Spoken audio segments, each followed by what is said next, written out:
Bismillahirrahmanirrahim.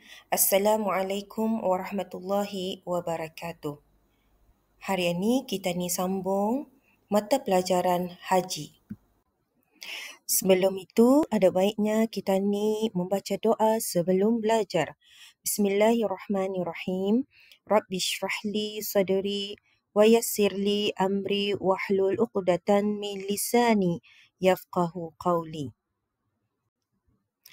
Baiklah, kita ni masuk pelajaran kedua, jenis-jenis ibadat haji. Ada berapa jenis-jenis ibadat haji? Jenis-jenis ibadat haji itu ada 3. Pertama, haji ifrad. Kedua, haji tamatuk. Dan ketiga, haji kiran. Apa dia haji ifrad?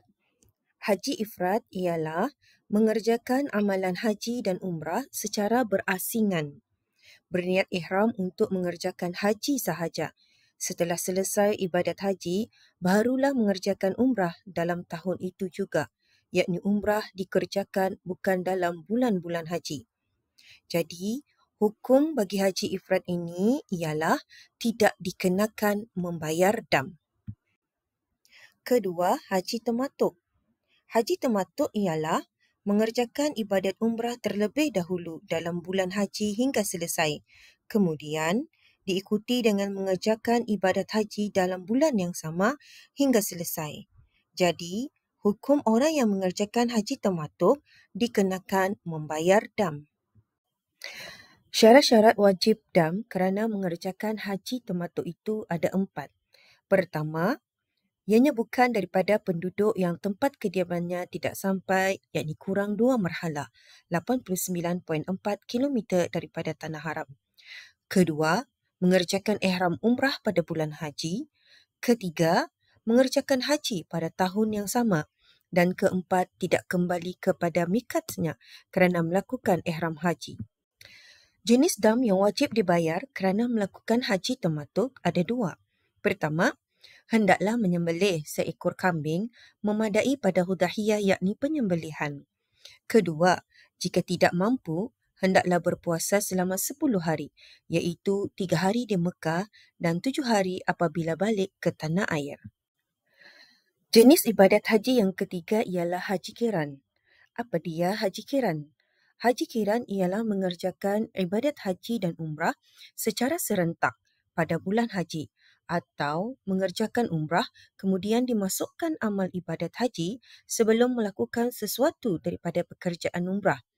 Maka, hukum bagi orang yang mengerjakan haji kiran dikenakan membayar dam. Syarat-syarat wajib dam kerana mengerjakan haji kiran pula ada 2. Pertama, ianya bukan daripada penduduk yang tempat kediamannya tidak sampai kurang 2 marhalah, 89.4 km daripada tanah haram. Dan kedua, tidak kembali kepada mikatnya kerana melakukan ihram haji. Jenis dam yang wajib dibayar kerana melakukan haji kiran. Pertama, hendaklah menyembelih seekor kambing memadai pada hudahiyah yakni penyembelihan.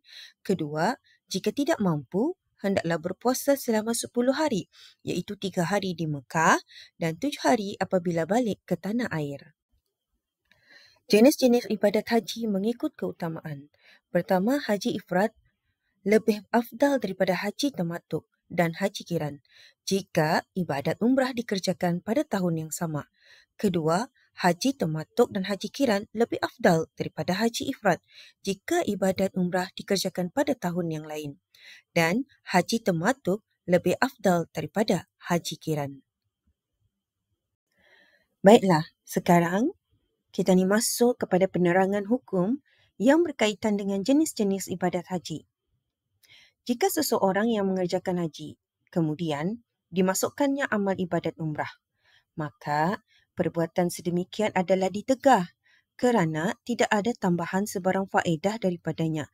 Tetapi, memasukkan ibadat haji ke dalam ibadat umrah ada didapati tambahan faedah, iaitu wukuf di Arafah, bermalam di Mina dan melontar jumrah. Bilakah waktu-waktu membayar dam ke atas orang yang melakukan haji tamatuk? Waktu-waktu membayar dam ke atas orang yang melakukan haji tamatuk ialah waktu wajib apabila ia melakukan ihram kerana haji. Waktu harus pula ialah masa di antara ia telah selesai mengerjakan ibadat umrah dengan sebelum ia melakukan ihram kerana haji. Bagaimana pula waktu membayar dam jika dam itu ialah dengan seekor kambing? Waktunya tidak ditentukan. Yang afdalnya ialah menyembelih pada hari nahar, yakni hari raya haji di Mina. Seseorang yang mengerjakan haji tamatuk dan tempat kediamannya tidak sampai 2 marhalah 89.4 km daripada Tanah Haram, maka ianya tidak dikenakan membayar dam. Bagaimana pula orang yang melakukan umrah dalam bulan Syakban, kemudian ia mengerjakan haji pada tahun itu juga, maka ia tidak dikenakan membayar dam.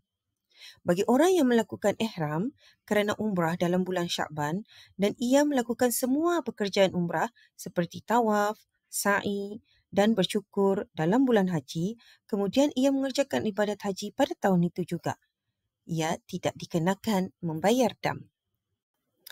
Orang yang mengerjakan umrah sebelum bulan haji, kemudian ia mengerjakan haji pada tahun hadapan, ia tidak dikenakan membayar dam.